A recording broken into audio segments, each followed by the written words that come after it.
Hello guys, welcome back to my Mamun's mini kitchen. আজ আমি আপনাদের তৈরি করে দেখাবো খুব সহজে এবং চটজলদি কিভাবে ডিমের ভাপা বানাতে হয়। আর আপনারা যদি আমার চ্যানেলে নতুন হয়ে থাকেন তাহলে অবশ্যই চ্যানেলটিকে সাবস্ক্রাইব করে দিয়ে পাশে থাকা অল বেল আইকনটিকে প্রেস করে দিবেন। এখানে আমি বেশ কয়েকটি ডিম নিয়ে নিয়েছি, তার উপর দিয়ে দিলাম লবণ দিলে ডিমের খোসা খুবই ভালোভাবে ছেড়ে যায়। এবার আমি সিদ্ধ ডিমটির দুভাগ করে কেটে নিচ্ছি। আপনারা চাইলে গোটা ডিমেরও ভাপা বানাতে পারেন। এবার আমি একটি পেস্ট তৈরি করে নেব। তার জন্য মিক্সির জারে দিয়ে দিলাম সরষে, 1 চামচ মতো পোস্ত, 1 চামচ গোটা জিরে, কয়েকটা কাঁচা লঙ্কা ও কিছুটা লবণ। এবার সামান্য জল দিয়ে আমি এটি পেস্ট তৈরি করে নিচ্ছি। এবার কড়াইতে দিয়ে দিলাম কিছুটা তেল ও তার মধ্যে লঙ্কার গুঁড়ো ও হলুদের গুঁড়ো দুটোকে মিশিয়ে আমি এর ওপর কেটে রাখা ডিম দিয়ে দিচ্ছি। আপনারা চেষ্টা করবেন ডিমের কুসুমটি যাতে তেলের দিকে চেপে বসানো হয়, এর ফলে কুসুমটি ছেড়ে যাওয়ার ভয় থাকবে না। এবার ডিমটিকে খুবই অল্প ভেজে নিতে হবে।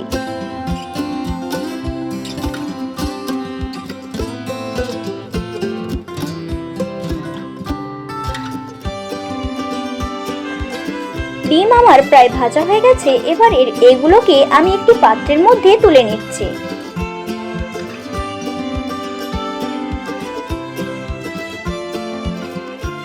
এবার ডিম ভাপানোর জন্য আমি টিফিন বক্সের মধ্যে দিয়ে দিলাম তৈরি করে রাখা পেস্টটি। মিক্সির জারটি ধুয়ে আমি আরও কিছুটা জল দিয়ে দিলাম। এবার এর উপর দিয়ে দিচ্ছি কুচনো পেঁয়াজ।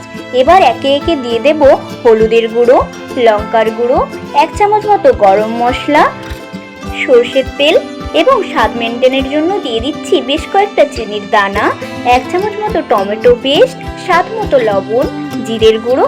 এবার সমস্ত উপকরণকে খুব ভালোভাবে মিশিয়ে নিচ্ছি।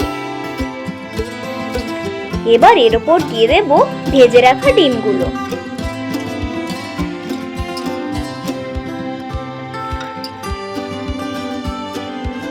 এবার ওপর থেকে দিয়ে দিচ্ছি সরষের তেল, কয়েকটি চেরা কাঁচা লঙ্কা।